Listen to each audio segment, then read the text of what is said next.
Alan with us today. Alan, thank you so much. Alan Organschi is a principal of Gray Organschi Architecture, an architectural practice in New Haven, Connecticut, recognized internationally for its integration of design, construction, and environmental research. He is also the founder of the fabrication workshop and construction management firm Jig Design. As a member of the Senior Design and Technology faculty at the Yale School of Architecture, Mr. Organschi directs the newly inaugurated Yale Building Project Lab.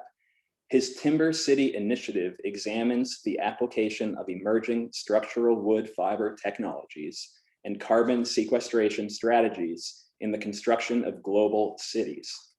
He is a co-author of the upcoming book, The Carbon Guidebook, a field manual for building designers, and the website decarbonizedesign.com. Also, some recent exciting news. Alan was recently appointed as director of the innovation labs at the Bauhaus Earth in Potsdam, Germany, launched on Earth Day of 2020 as an initiative to transform the global building sector from a significant source of environmental and social impact into a force for terrestrial health. And also, I just want to point out, for those of you that may have seen the July and August issue of Metropolis, there's a great outdoor classroom project that the Yale Graduate School of Architecture is in the process of completing, as I understand it, and Alan was an instructor for that program. So if you have this issue, definitely check it out. Alan, without further ado, thank you so much for joining us today. Really looking forward to it. Take it away. Thank you, Gavin. It's a real honor that Gavin and Jeanette, you invited me to speak to the folks, my colleagues in the great state of Maine. I have a lot of friends there. I see several of them here today, and I'm grateful for your coming to this talk. Also super excited about this project Bauhaus Earth, or as in German for the German speakers, Bauhaus der Erde, which was just launched. And if you have any questions about it, you can ask me after the talk or feel free to email me because I think it's a big challenge. And it's really the topic of what I'd like to talk about today, the challenge that is, not the Bauhaus Earth. So I'll get started and simply start with this photograph of the megalopolis of contemporary Tokyo, 39 million people strong. It's also considered to be the largest stockpile of man-made material in the world, which is an interesting way to think about cities as stockpiles of material, and certainly consumers of material and energy. But the idea that there's just a pile of it here seems like a really promising way to think about material, or a horrifying one, depending on your predilections as a pessimist or an optimist. But it brings me to this talk today that I'd like to address called Building a Global Carbon Sink. And I guess it's a kind of a systems thinking approach to the way we're going to be building cities for a large number of people in the very near future. And also, if we continue in a sort of business as usual way, contributing enormous volumes of waste to the atmosphere and terrestrial and marine landscapes. So really I am talking about landscape, or the scale of landscape, although I'm a cabinet maker and architect. I have found myself, because of my age and having children, and hopefully having children, being concerned about these much larger systems that we all actually are part of creating.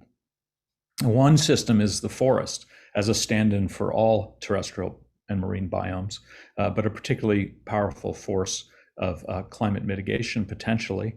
And cities, which are also a significant landscape, and they represent a lot of coverage on the planet, larger than their physical footprint, their environmental footprint. And historically, those two landscapes have been at odds with one another.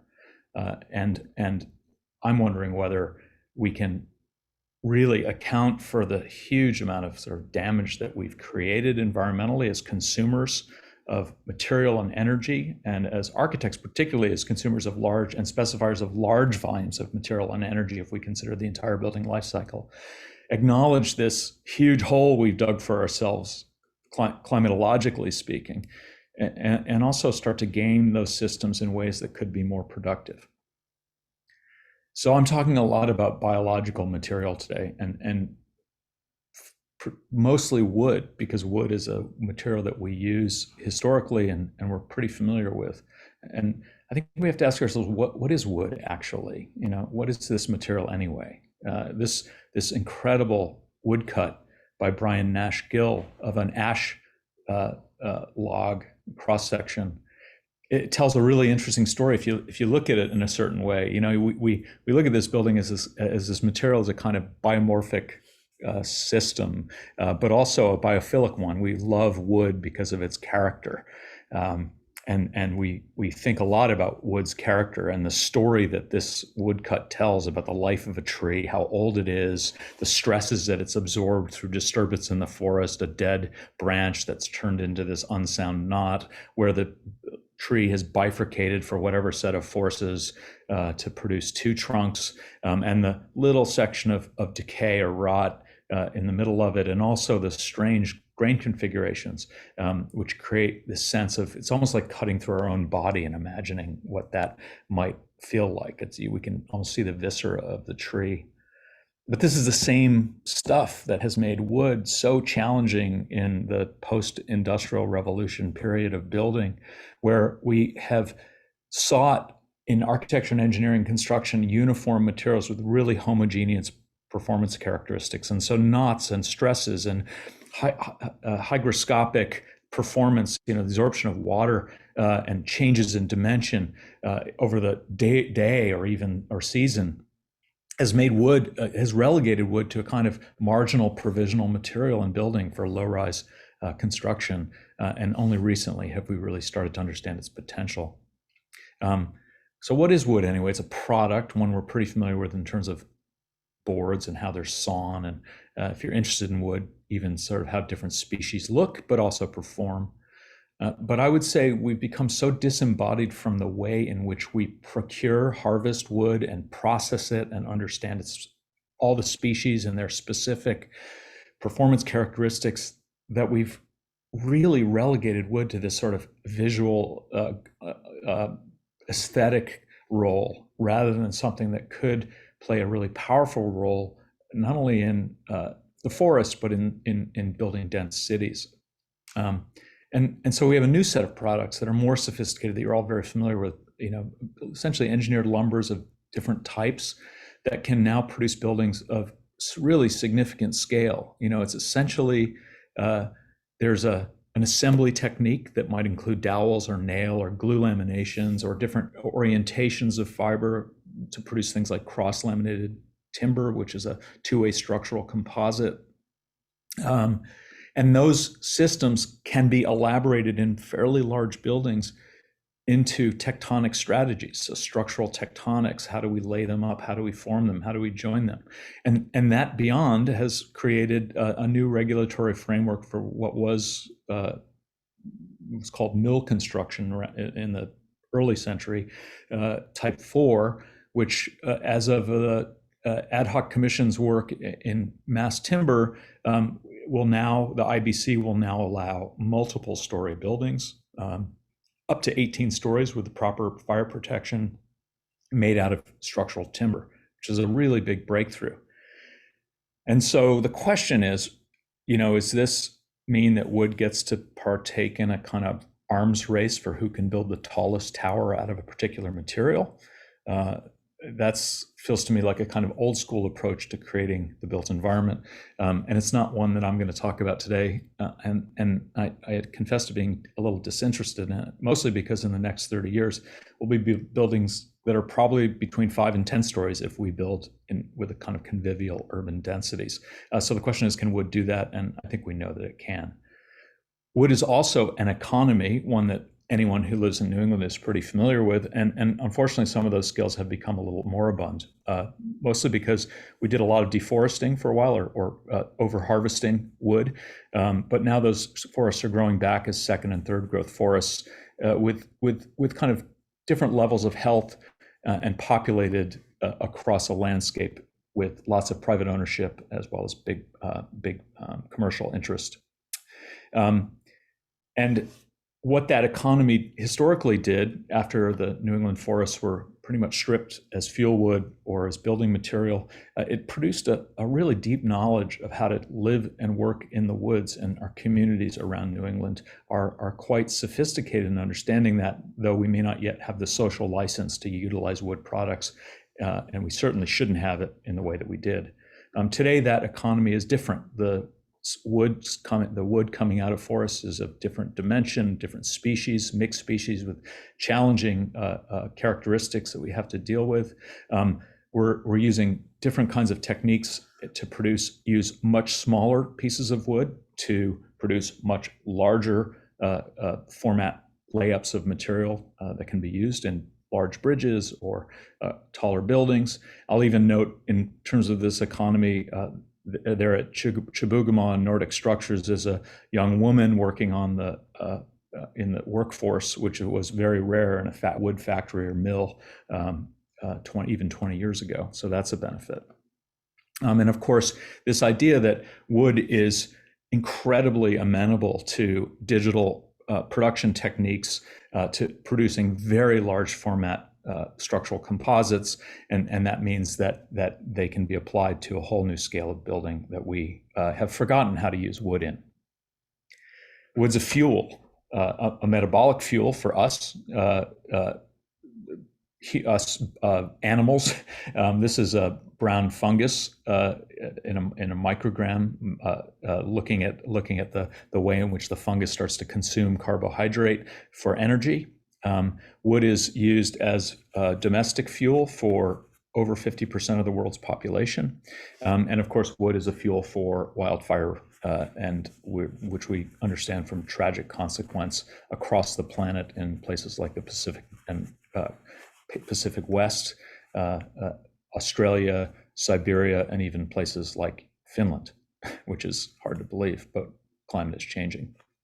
Wood is a conduit. The same thing that gives it structural strength is its means to deliver nutrients from the tree, from the tree's roots up to lay on wood as a tree grows, and also to pull down energy through the leaf system and photosynthesis.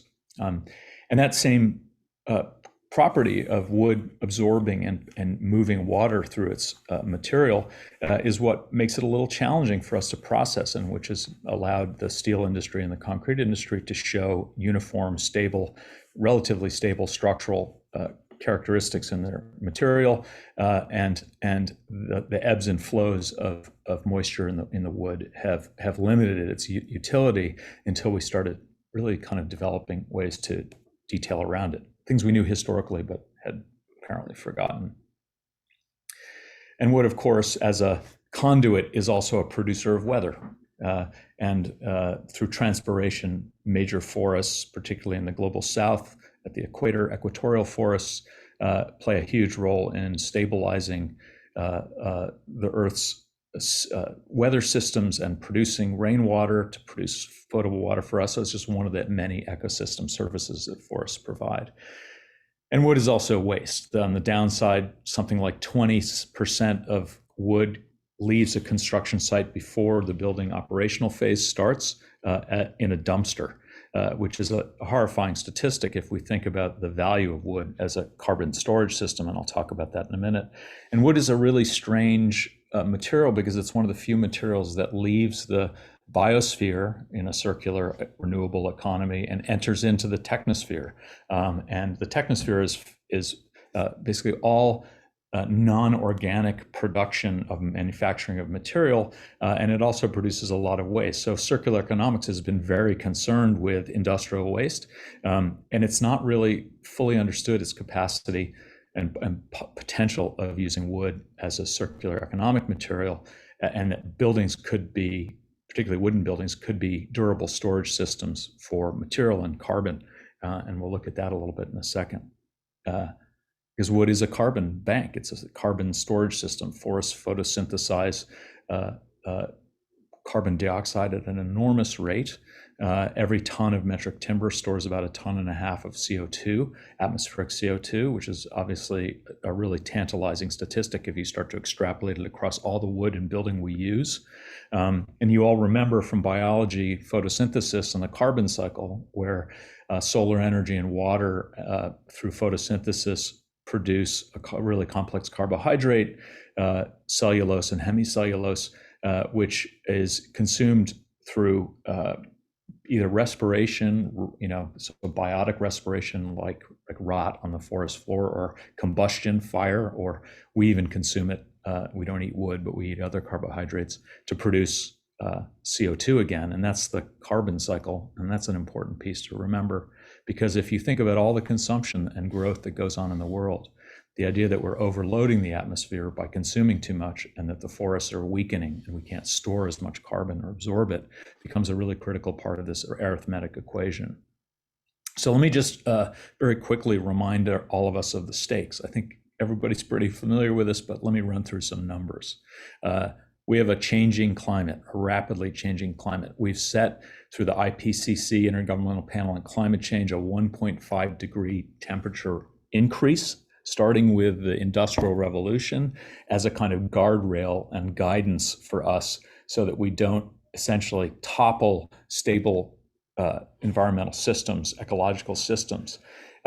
We have calculated as of 2019, we have about a remaining emissions allowance of about 420 billion tons of carbon dioxide.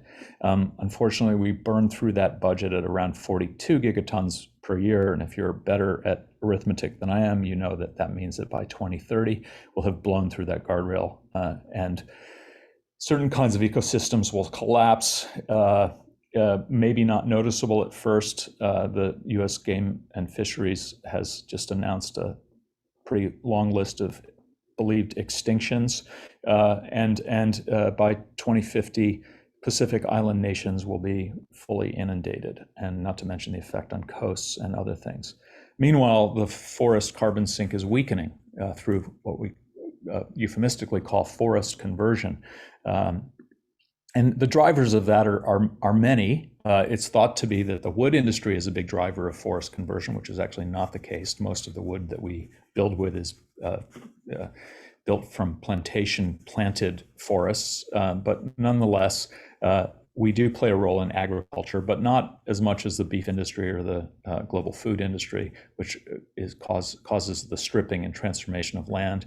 Mining, mineral excavation is another huge source of forest conversion, as is suburbanization, what we do with the wood that we take out of the forest, and how it affects the landscape. I'd like to talk about that a little more today. Finally, climate change itself, which we again tragically saw this summer in the Northwest and West with massive wildfires.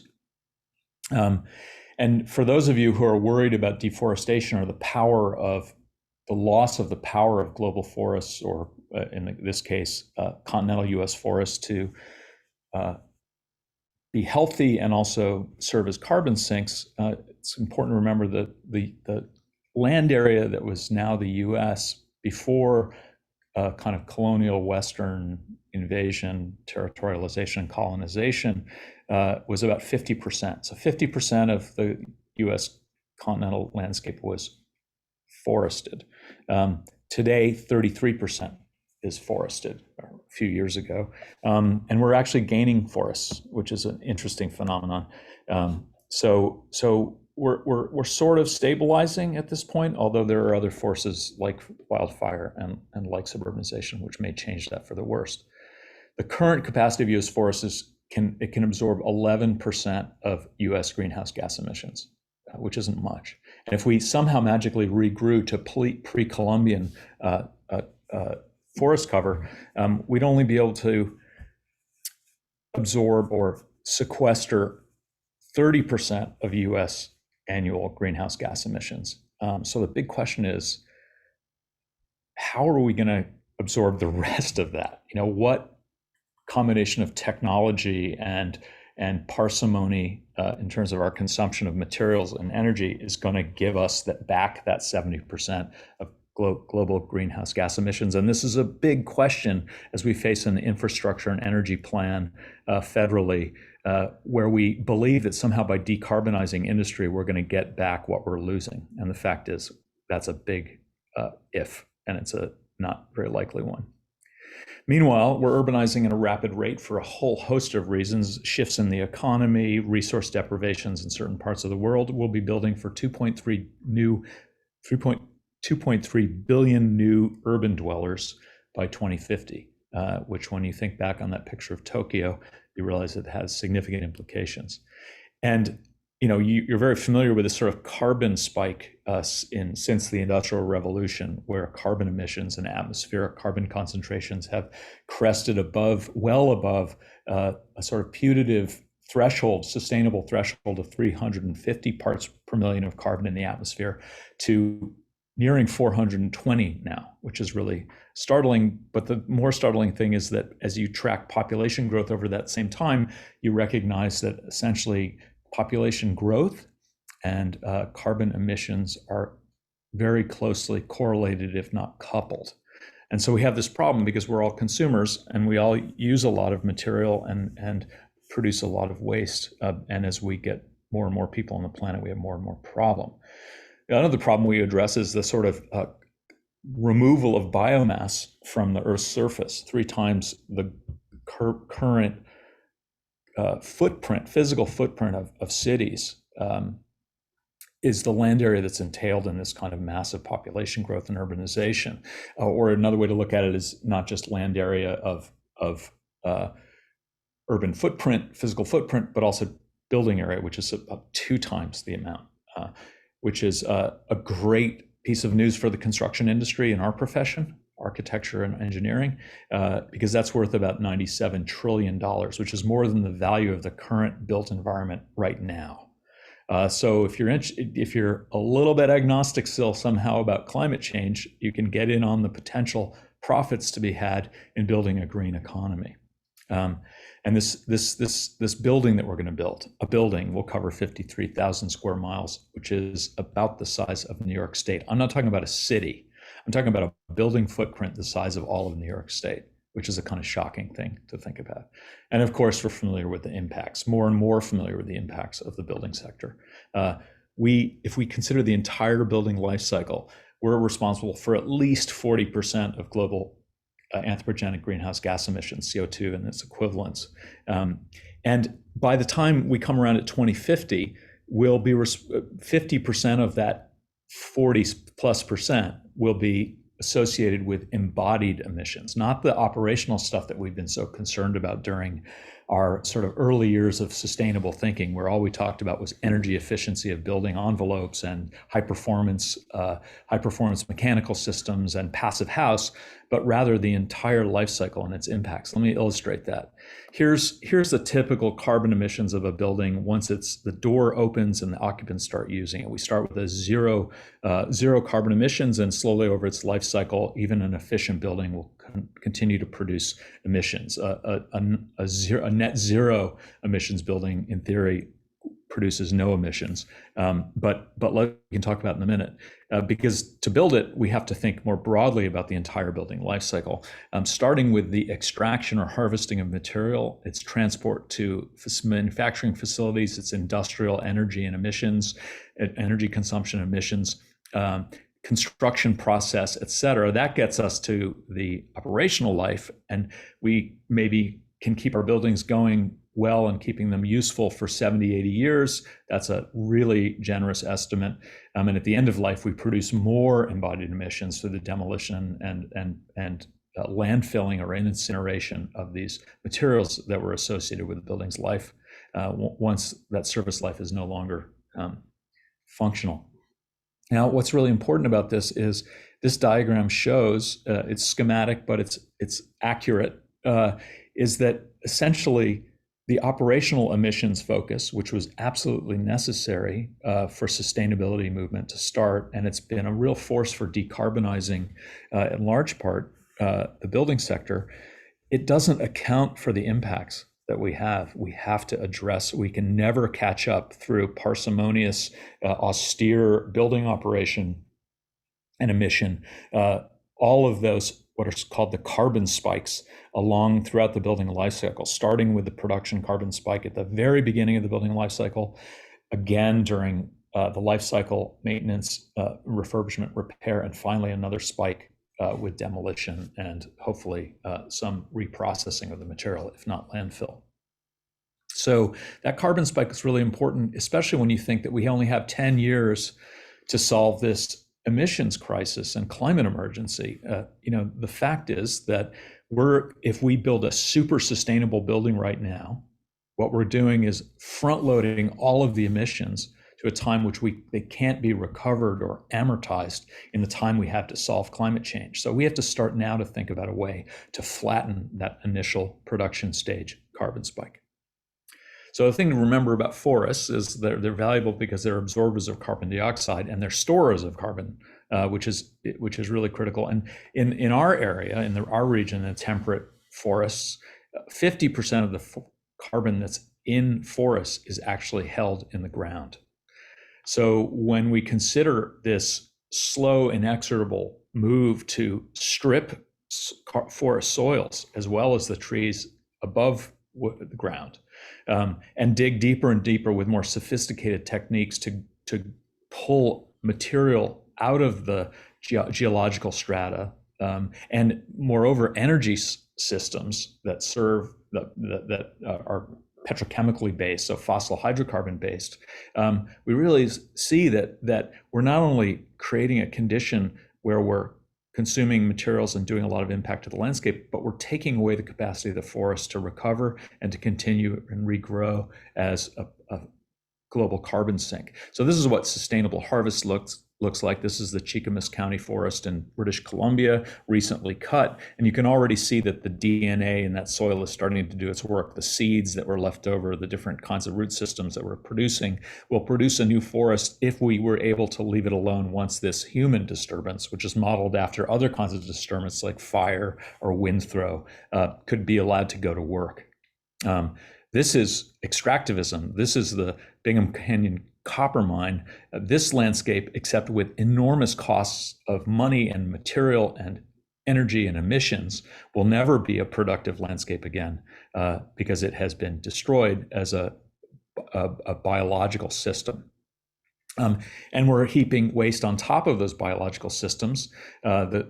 If you consider the entire life cycle, buildings are responsible for something over 60% of global waste, solid waste. And we're consuming materials at a really high rate that are resource critical. In other words, they're finite. It's hard to believe that sharp sand, a constituent ingredient of reinforced concrete, could be considered something that would run out globally, given that all the beaches that we get to walk on. But the fact is that sharp sand is mined in places where ecosystems are collapsing below them or above them. Mangrove habitats in the Bay of Bengal are being destroyed to create sand for the demand for concrete and cement in Asia as Asian cities explode. And it's spawning criminal syndicates actually that are illegally mining sand.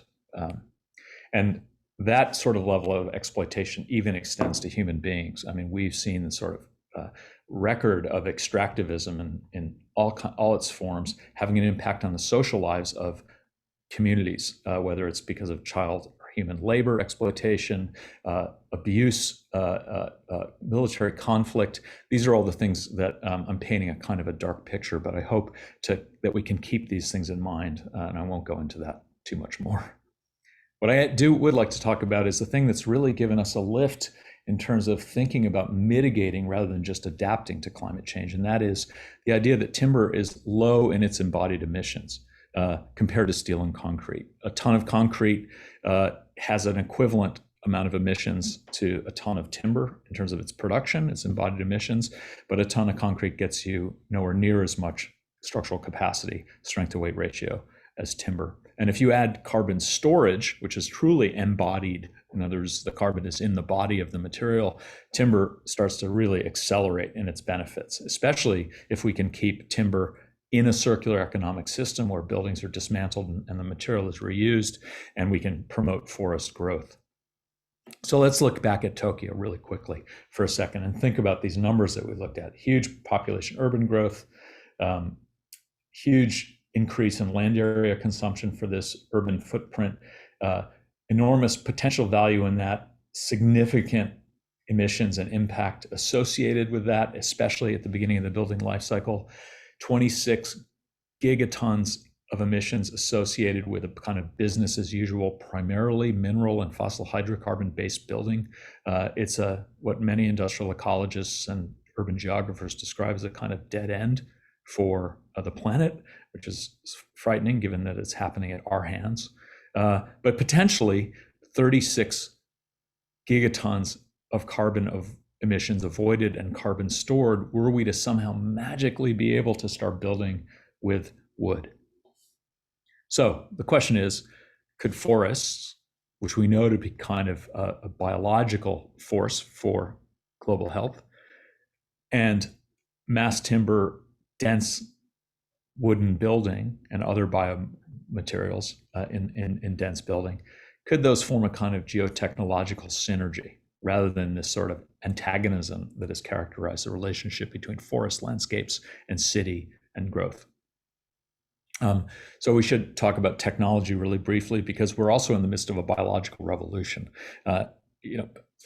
Cellulose plastic sheets, transparent sheets, different kinds of ways of modifying cell walls and lumens in plants to produce more durable, rot-resistant, fire-resistant, stronger wood fiber, different means of adhesion, so gluing together wood products. We typically use fossil hydrocarbon-based synthetic glues, but people are looking at different kinds of techniques of using the lignin bases, the lignin that is the basis of sort of structural stability in plants as a means to create adhesives, and then even the activation of moisture in a wood-lined room, for example, the exchange of moisture across the interface of wood surface and humid room. We've learned that not only are wood-lined buildings more stable in terms of their moisture content, their humidity, relative humidity, we've also learned that in the process of exchanging moisture across that wood interface, the surface of wood actually transforms or changes the state of the vapor into water, and that gives it potential benefits as a phase change material so that we actually can stabilize room temperatures as well. Really interesting work that's going on in Europe right now. Won't get too much into that. But I guess I'm really interested in talking about the kind of technologies that we have ready at hand that we've been using for decades, if not a century. Finger joining wood to use smaller pieces to assemble larger format materials. Glues that can be used sparingly with lower and lower impact to adhere these things to produce really large structural members. And not only that, but the potential of the way that glulam has always been made and engineered is that the best fibers, the strongest fibers, are rated and placed at the most critical sections of a structural member. So say in a simple spanning beam or a repetitive spanning beam, you lay in the highest grade material along the tension edge, the next highest grade material along the compression edge, and you can pretty much put anything you want in the middle. Now that's a little bit of an exaggeration, but the point is we can now re-engineer the stuff coming out of forests to produce better and better structural members. And we can even think about mixed species, especially in a place like New England where we have mixed hardwood forests and conifers in the north, where you guys are in the northern Maine, but also sprinkled throughout more southerly climes in New England. How can we use these materials in ways? So the Europeans, for example, were like, yeah, we have a lot of European spruce and we also have a lot of beech, and beeches are really not a great wood in terms of structural members, but it's got incredibly high bearing capacity, much better than spruce. And so we're able to laminate these bearing plates and these big laminated veneer dowels made of beech into a 5-story building to remove structural steel connectors, which seems like a really wonderful solution, not only as a technical solution, and I say that maybe as a woodworker, so I'm biased, but also as this idea that we can now pull different species out of the forest based on natural mortality, natural management of the forests, I should say, management of the forest for positive ends: soil remediation, wildfire risk mitigation, water quality, riparian wetland protection, whatever, disease control, whatever you might manage a forest for to improve its health, there will be trees coming out of that. And can we use those trees productively? And so, because I'm an architect and I really like designing stuff, I'm going to talk a little bit about our own background, which started with some industrially produced glue-lams used for bridges. So this is 1996, so kind of early mass timber, I guess, before anyone was calling it mass timber. And this idea that we could game industrial systems to produce spans based on how a glue laminator laid up a particular structural member. And we applied those to really rural, remote sites. We built this bridge for the Steep Rock Preserve, learned a lot about stringing suspension bridges across 150-foot spans and steep landscapes, and utilizing wood in the process to create a kind of what became a kind of public gathering space in the city, in kind of more remote landscapes, but also then trying to bring wood into the city. Here, the Joey Verdino memorial grandstand for the regional Little League field in Staten Island, which took a lot of convincing of the city of New York to allow us to use glue-lam, because they told us that wood doesn't behave really well in marine environments. Steel would be better, which I thought was hilarious. You might too. Or a public sort of venue, recreation space, a carousel building in Stamford, Connecticut, which we used almost entirely a mix of larch and black spruce to produce not only the exterior structure, but also this kind of celebratory cupola over the merry-go-round, which I rode and looked up and felt sick to my stomach as I spun around under this thing, but the kids seemed to like it, so that was, I think, good. Or the idea that a new wood technologies in building could promote an entire regional economy that has struggled with more rural communities to support them, to give them schools, to give them livelihoods. And yet there's just so much knowledge out there that we can take advantage of in places like Maine, and even places like northwestern and southwestern Connecticut, which feel a lot like Maine in some places, believe it or not. And then finally, how to really bring the benefits of wood to the city. We looked at using these super light structural timber systems to build additional floors on top of unreinforced masonry buildings on historic streets in New Haven, because we're land poor and we're historic building rich.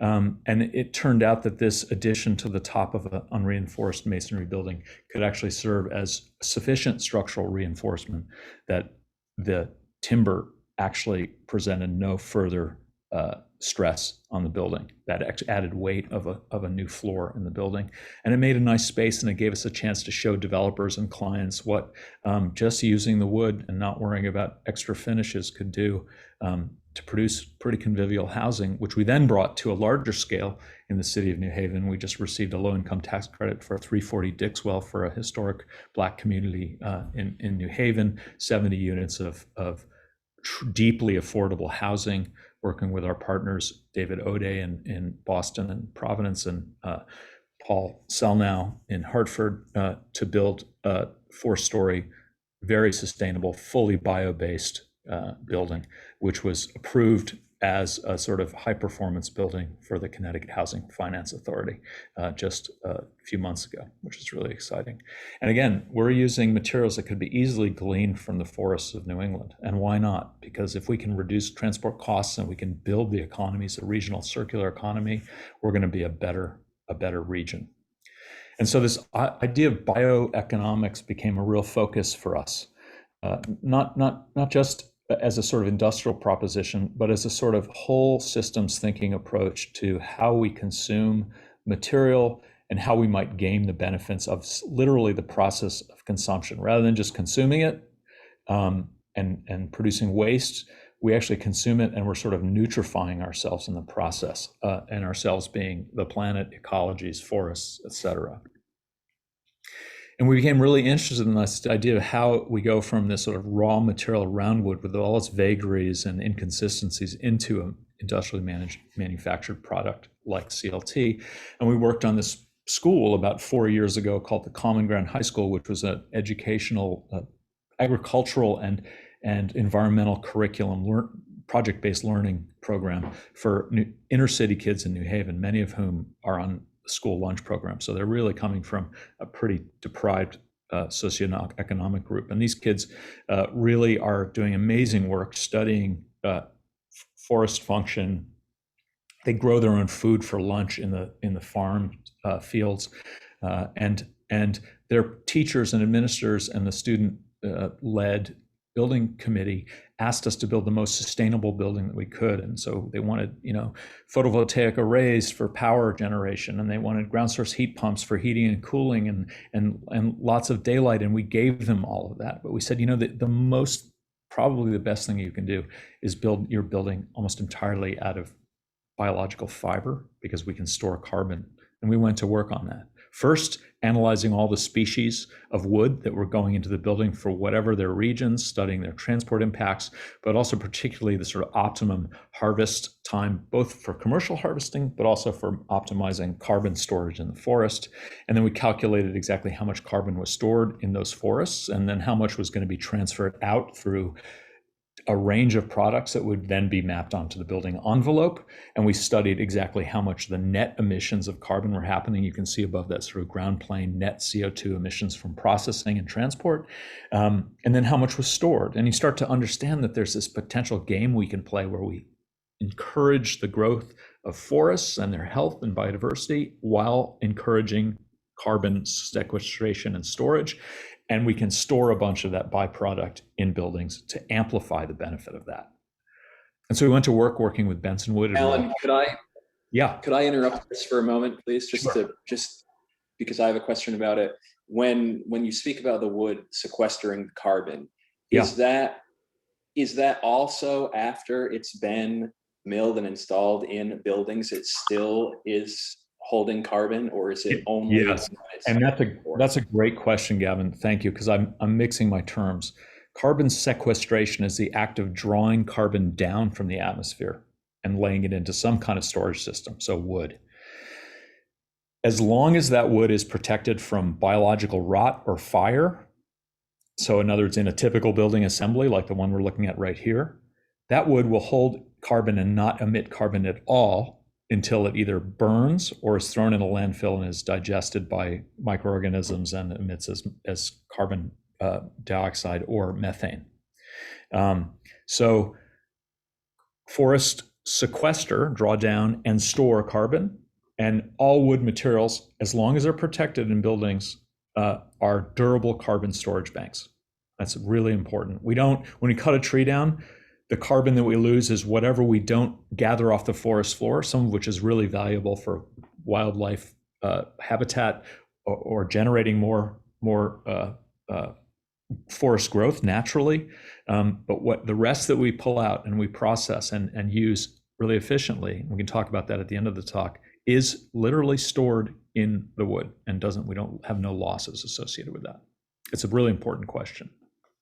And I'll just note that part of this use of material is that the furnish that comes out of the process of milling things like 2x4s to go into cross-laminated timber or glulam can be used to make flakeboard or OSB. It can also be used to create wood-based cellulose insulation. You guys may know the Go Labs up in your state is producing an incredible wood fiber-based insulations, loose fill, and even rigid insulation systems. And so you guys should be super proud of that, and they should be proud of the work that they're doing, not only as a manufacturing innovation, but also as a driver of economic benefit for your communities. And those panels that you just saw were filled with cellulose insulation and flakeboard and CLT. And so the building finished is, it looks like maybe a school building or a barn or something, but the fact is that it's almost entirely made of wood. and wood fiber, cellulose fiber, with the exception of a few columns and railings and things where we really want to optimize the material and create transparency and do the things that architects do, which is try to make nice, interesting space and resist structural deformation, et cetera. But the thing that's really interesting about using this product, which is essentially an industrial product, is it's super durable and it's really legible to people who live in these spaces, and it's got a really wonderful quality. One of the things that these students can tell you is exactly where the wood fiber that went into this glulam came from. They can identify it in a map. They know where the James River Bay is, and they know where Chibougamau is, where it was produced, and they know where Walpole, New Hampshire is. Nobody, myself included, can tell you where the gypsum in that ceiling came from. We have become so separated from those supply chains and those sources, and it's a real problem. And until we can kind of refocus our awareness of that, we'll be in a continuing problem. The other thing that students can tell you is that the building smells really good, which I've noticed. I always hoped they'd talk about how great the daylight was or how cool the shapes were or spaces or whatever, but they said almost to the one that I talked to is that the building smelled really good, which tells you a lot about what their expectations are. Sick buildings and schools are something that I remember from childhood, feeling kind of sick at the end of the day of living in my, going to school in some 1930s building probably. And wood can actually reduce the cortisol levels, the stress hormones that kids have in the kids, their levels. Sorry, I'm not being very articulate here, which is related to stress. So the Austrian studies have recently shown that kids who go to school in wood-lined classrooms, I know this sounds like propaganda, but it correlates to lower stress levels and lower heart rates, which I think is something there's probably a biophilic kind of emotional reason for that, but I also think there's a metabolic one, and we should be looking at that really closely. Anyway, we finished the building and we did a life cycle assessment, and we found pretty much the attribute that we studied was carbon. The big emitters are what you'd expect, and some that you wouldn't expect. So the emitters are anything having to do with cements or metals, big emitters. Electrical elements were a huge emitter. A large portion of that was the sintering of metal semiconductors onto a substrate to produce photovoltaics, which is a dirty little secret. We have to be careful to ensure that our PV systems last longer and their production emissions are much lower, but they do repay those emissions pretty quickly over the building life cycle. But when we looked at carbon storage, that was a big, big story. And the story was everything that made out of wood was a means to offset the emissions for these other sectors that weren't capable of offsetting their own emissions. And the simple metric is the one that we always use when we talk about embodied carbon or embodied energy. This building essentially took 100 cars off the road for a year. In addition to operating as essentially a net zero building at the beginning of its life cycle until after 11 years when the moderate energy demand started to accrue beyond that offset. And so I want to close with this last little section. You guys have been really patient. And I want to talk about one more topic, which is really critical. And it goes to this question of urbanization and density, but also material.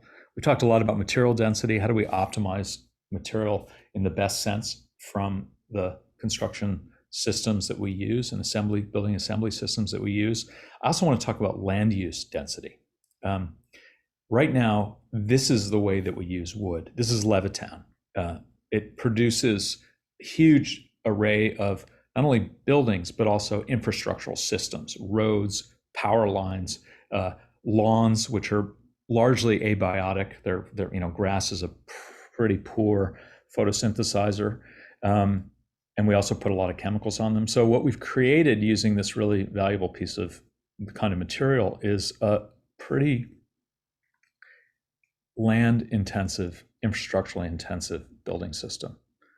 I mean, it is truly notable that the demonstrably lowest impact primary structural material that we can build with wood produces the highest, most impactful morphology of housing. And that's especially important if we think about building for 2.3 billion people in the next 30 years. While the super energy and emissions intensive materials sintering Portland cement clinker, smelting steel, even recycling steel, is really high impact, but it produces super efficient housing morphologies. So the question is, how do we understand the benefits, of suburban sprawl versus denser urban, convivial, but dense urban building, both from a carbon standpoint, where you get a multiple benefit of building more densely at the scale of the building, but also at the scale of the building landscape. And how to move material out of this morphology that we're so familiar with, suburbia, which has been one of the largest, most successful economic exports that we've given the world, suburbia, help with our friends, help from the English, Ebenezer Howard, Garden City. How do we move all that material into a more efficient, structurally efficient and beneficial and higher, more intensive use? And it is through these mass timber systems that have become a kind of topic du jour. We're really focused on things like CLT, but I'm asking that we think more systematically about them, not just as a product. And the way we create this systemic relationship, positive relationship between cities and forests, is we break that essential relationship between mineral-based fossil hydrocarbon fueled manufacturing that produce dense cities, like the one I'm in, New Haven, and low demand, environmentally ecosystem service producing landscapes like forest and suburbia. How do we do that? We break those relationships through a regional economy, not a state economy, a regional economy, so that Maine and Connecticut have a relationship that is one both of, it's circular, so that we're processing material and waste and the benefits of forest enterprise, and still building our cities. So we take like the Northeast region, and we look at the demand centers, which are the greater metropolitan area of New York and Boston, for example, but also Portland and Providence and New Haven, things like that.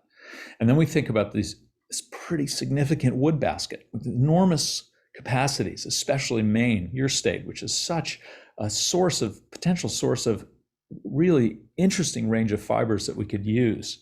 And we think about the kinds of products we can develop, from structural composites of fairly simple, low capital expenditure requirements like nail lam, through more sophisticated systems like the mixed layups of CLT or glue lam, and even things like wood fiber insulation. And we map those through different regional sources onto the buildings we're going to build.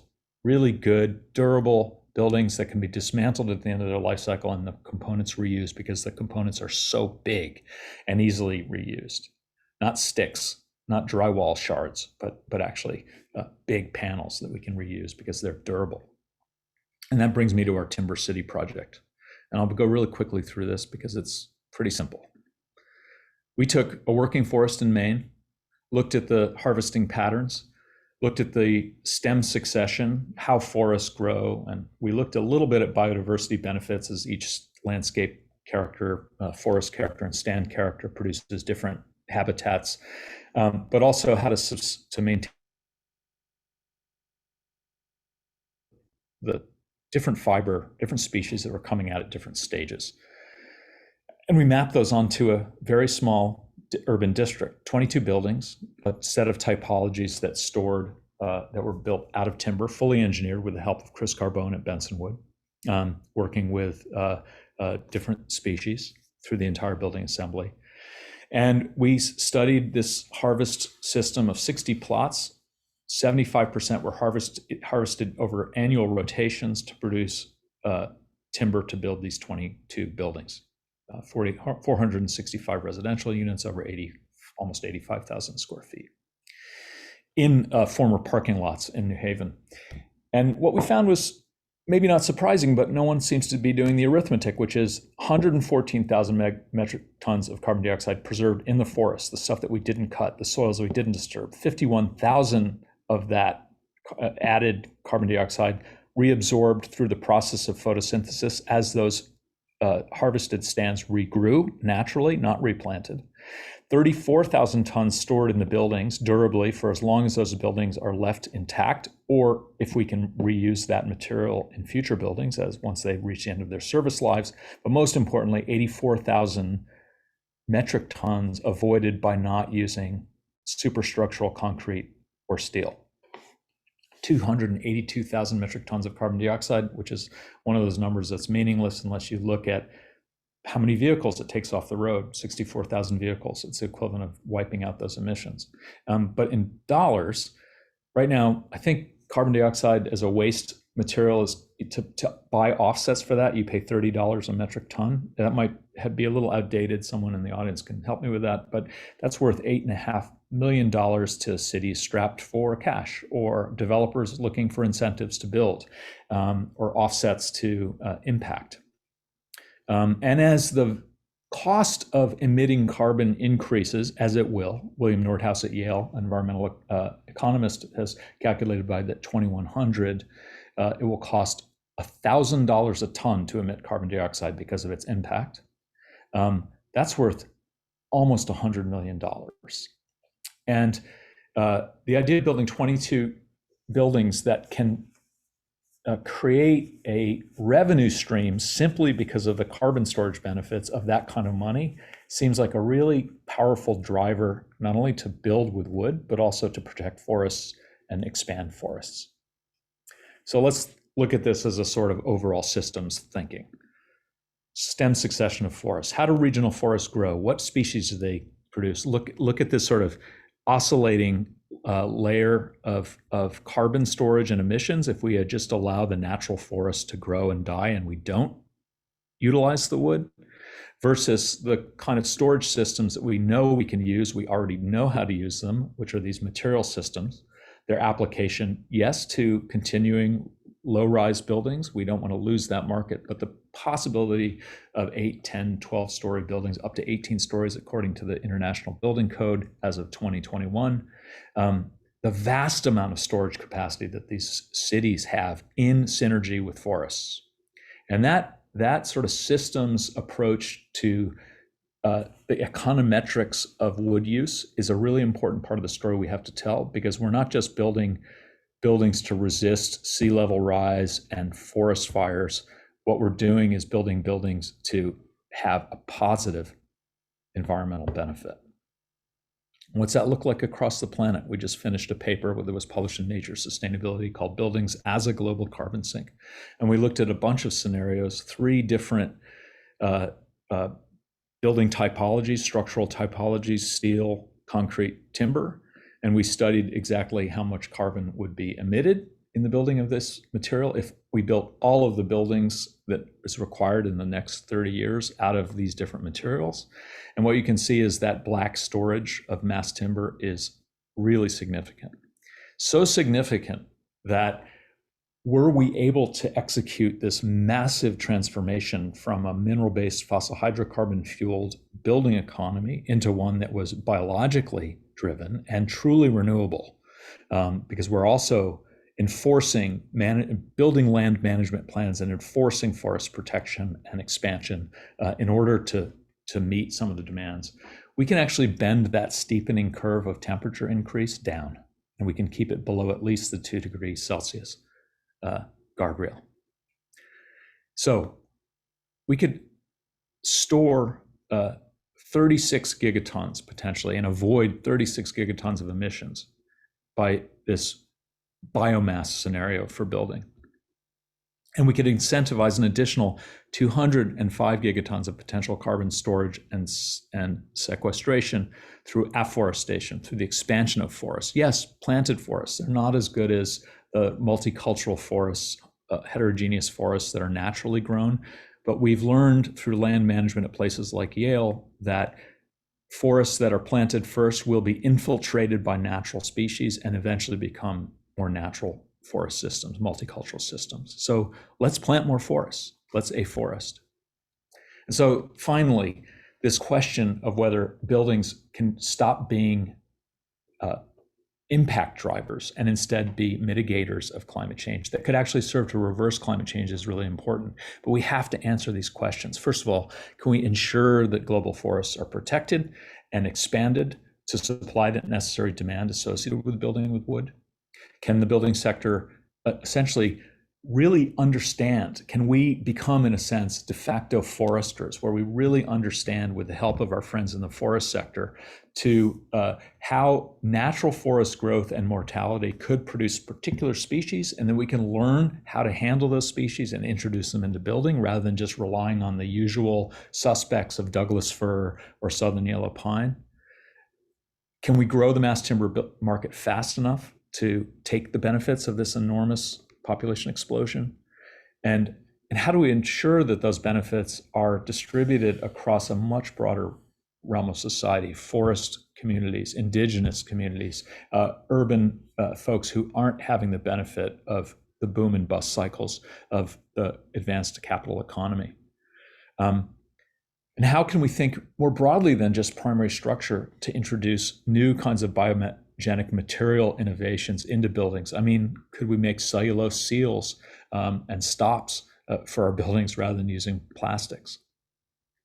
And then finally, what's the regime that allows us to keep the carbon that we so smartly stored in these first sets of buildings that we build? Can we guarantee that those carbon stored in those buildings will be protected and managed and put into new consumer products at the end of the building's life, hope through design for disassembly, preparation for reuse, the reduction of harmful finishes, blah, blah, blah. How do we design for disassembly and reuse? These are architectural questions. This is our agency as a profession, a discipline, and a set of people interested in how we create convivial human settlement. And so I'll close with this timeline. 350 million years of the slow accretion of atmospheric carbon taken up by the woody ferns of the Carboniferous era, compacted, compressed under geological pressure and temperatures into what we know now as fuel, gas, natural gas, gasoline, diesel, oil, however you want to talk about it. In 150 years, not 150 million years, but a reverse of that cycle, where we essentially allowed this sort of fugitive carbon to escape from our activities as producers and consumers, a huge emissions of carbon dioxide that is altering the planet, at which no physical, biological, chemical system in the world has been untouched by anthropogenic human impact and activity.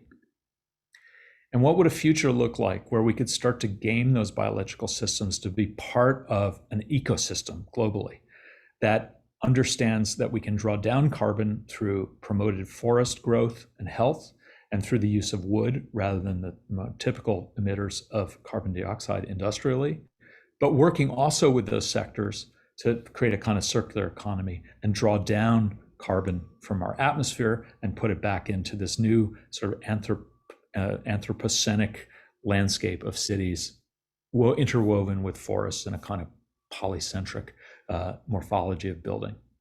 I'll stop there. Hope we can have a time for some discussion and questions. Thank you. Thank you, Alan. We definitely do have time for questions. We're scheduled for this to end at 2:15, so it gives us about 10 minutes. And then, Alan, you mentioned you're happy to stay on if people have more, so that's really kind of you. Everyone, you could unmute yourself and speak up, and we'd be happy to hear your questions that way. Additionally, you could use the chat and let us know, and Gavin and I can try to voice your questions. We'll give people a couple seconds. I guess I'll chat a little bit, Alan, just to say, thank you for the presentation, but also it was really nice to have such connection in your presentation to the state that we're in right now, which is really kind, and definitely chatted about. It's part of it, Jeanette. I mean, honestly, I have great faith in the region to start to be a real innovator, as it was 200 years ago in the Industrial Revolution. So let's do a new one. That's great. Well, I was wondering, as you were having the conversation, is there something that you want architects here to hear or know, or is there something that we all could be thinking about as, in light of this presentation as to how people in Maine could be creating that regional economy that you talked about? Yeah, well, looking across, I have the gallery up again, so I'm seeing everyone's names at least and some faces, and knowing the people, some of the people who are out there, I can say that you're already doing it. From architects, journalists, people who are working in this field. So I want to thank you guys for that because you've played a really big role in moving things forward. But I would say that I think the first question we have to ask ourselves is kind of a dumb one, and but an essential one, and that is how can we make buildings that rather than have impact, and I say impact from a negative sense, on not only local landscapes but remote ones where we don't really think much about them, to drivers of environmental social health. Now, I think architects are pretty good at dealing with the social health side. If we had our druthers, we'd make a lot of really inexpensive, well-built, affordable housing.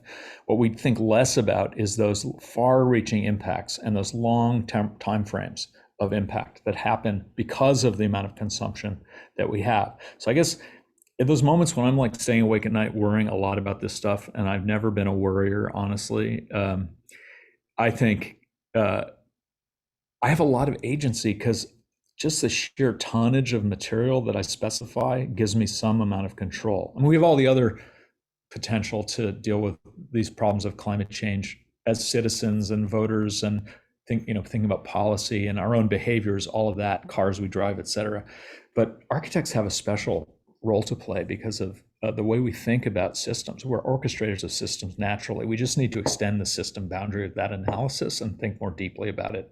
So I can't give any specific goals because I think you guys have that in hand.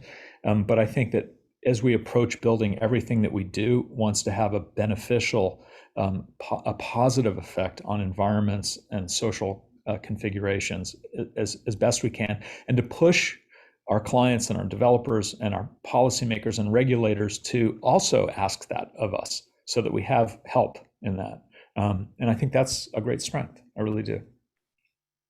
That's great. Thank you. Looks like we have a question from Pamela Hawks. Thank you, Pamela. The Tokyo image at the beginning was very compelling. How does deep green retrofit of existing buildings instead of building new ones factor into your future scenarios, if it does? Yeah, the answer is 100%, because it's a really important point. And I'm sorry that in my focus on all the new building that we're going to be doing, that I didn't mention that really fundamental component of the circular economy, which is related to a waste hierarchy. How do we treat waste? And a building is a waste product at the end of its life. One way the best way to do it is to reuse all of the components, including leaving the building intact and producing a new building, an adapted building out of that material as it stands.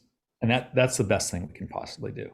The next thing we can do is take components out of those buildings as kind of material banks and reuse them really efficiently.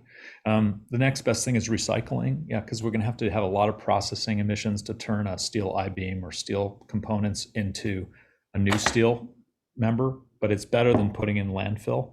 Landfill, we can burn it for energy. That sort of neutralizes our impact, I guess, to some degree, because we're drawing energy from that material, but it's not great. And the worst thing we can do is landfill. So your question goes to the fundamental benefits of the circular economy, which is you start with this. It's a sort of first do no harm strategy. It's like the Hippocratic Oath. And so all of those buildings in Tokyo, we need to reuse, because tearing them down and building new wooden buildings would not solve the problem at all. It would just create a vast amount of waste and emissions. So that's a really fundamental thing, Pamela. Thanks for raising that. So I got a question directly, and I'll just read it out. Are there specific software packages and resources you use for calculating carbon sequestration to be able to produce a large picture similar to the graph that you showed of impact above and sequestration below? Yeah, we use Tally Pro for life cycle assessment. We used to use some of the other programs. They just didn't have quite as much efficiency, but it's essentially a spreadsheet operation, honestly. It's pretty easy to do, to calculate based on building information modeling how much your building weighs, which is a startling thing to think about. How much does your building weigh? But so what we do is just some basic calculations on volume, the assumed moisture content of the wood, the species, densities, et cetera. And we make those carbon calculations based on that. What's trickier, and that's really the easy part of the equation. What's trickier is getting out of this very contested discussion about how forests store carbon, how much carbon is in the soil. Measuring that is a lot harder to get a real picture of. So we have another benefit as architects and engineers, is that we can actually measure our buildings. And that was one of the benefits of our role as co-authors in that paper that I described, Buildings, a Global Carbon Sink, because the operation of guessing how much carbon could be stored in the building landscape for mathematicians and climate modelers was one of complete extrapolation, or interpolation, I should say. Like, it's an estimate game, right? And that may be pretty accurate, but what we offered was physical assemblies, engineered assemblies, and counted literally how much carbon was in those buildings. And so that's I guess I'd say there will be software that will calculate that. I think that a lot of the focus has been on embodied emissions, in other words, the emissions that come out of the manufacturing process rather than carbon storage. But it's a big oversight because carbon storage is a big game, I think. Great. Ellen, you've been working with wood in experimental and bold ways for a long time now, thinking back to the earlier projects, the bridges, the glue lamps, and I know you're a woodworker. Early on, in using wood, mass timber, did you know these environmental benefits at the time, or at what point in your career did the epiphany occur? And can you talk about that maybe? I think I lived in a world that was pretty compartmentalized. I grew up during the forest wars in the Pacific Northwest between, the big timber conglomerates and the spotted owl, and so this question of social license that arises out of this discussion is a really important one. I'd like to talk about that really briefly. And then, so I was like, oh, wow, forests. I grew up in forests. I love forests. We don't want to cut them down. And then I trained as a woodworker and a cabinet maker and put myself through college doing that and beyond. Until I suffered, I guess, some middle-class guilt and decided to get a professional degree, and then went back to doing woodworking. And during that time, I just had the sort of concerns, the very narrow concerns of the cabinet maker, which is, material, performance, its behaviors in the cabinet carcass or the tabletop, or, what species had a higher coefficient of expansion or certain moisture conditions, and how to deal with that technically and mechanically. Those were my concerns. And a little bit beyond that, as I got to do more bespoke projects where I would actually go and deal with a logger and say, what logs can I get out of the forest and how will you cut them, and et cetera. But that was about the extent of my field of vision, I guess I'd say. But what that brought me to probably 15 years ago was this realization that some of those skills that I had that were largely sort of vocational could be applied to some of these bigger problems, which were concerns that I, and as many of you, had at that time, which was that a lot of scientists were maybe hedging a little bit, not pushing quite hard enough, but there were a couple of really important people like my colleague John Schellenhuber at Bauhaus Earth, who was a climate physicist, who predicted in papers published widely, but until recently not so fully acknowledged, predicted the wildfires in the Pacific Northwest and predicted floods in the center of Europe and these things, just based on the relative atmospheric climate temperature change, between the Arctic and the temperate zone, for example. And those models kind of started to filter into, I think, all of our brains. And I started thinking like, well, how could what I do at this really small scale where I'm thinking about detail and assembly benefit? And we started this research project, and it has grown into something really, really big, and we think potentially beneficial, with all the provisos and warnings and cautions about overuse and extractivism in the wood industry, just like every other industry. We really started putting one and one together, and it's an important part of what I think the arc of my career as an architect is, because I do love design and I love buildings and I like what concrete can do and steel can do, but I'm just looking down the barrel of a gun and I'm kind of wondering how I can help. And it seemed like being a woodworker was one access point, if nothing else. That's great. So I guess it's 2:16 right now. So we are at time, and if people need to hop off, that's okay. We understand. And anyone, if you want to ask any other questions, I think we could wait another minute or two. Yeah, people should feel free to shoot me an email too. I mean, I know a lot of names here, and I know a lot of you, number of you too, but don't hesitate to throw me an email if something occurs to you later. I knew I'd throw a lot of images and information at you. So That's happy great. to respond. Excellent.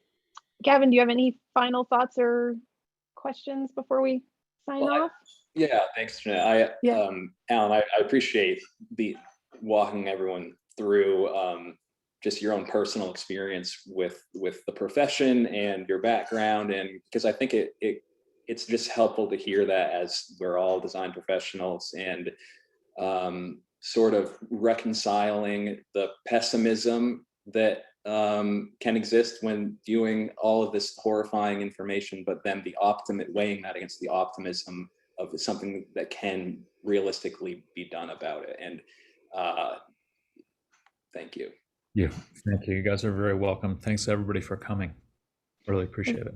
This was excellent. Obviously, it's a beautiful presentation on top of everything else. It's quite interesting to look at. So it's really nice. And thank you so much for your time. Thank you everyone for joining us. I'll be sending everyone an email to follow up about learning units and things like that. And if you do have a question for Alan, feel free to shoot it to me and I can forward it along or connect you that way. So thank you, Alan. This was really helpful. Bye, everyone. Gavin. Thanks, Alan. Thank you, everyone. Take care. Take care.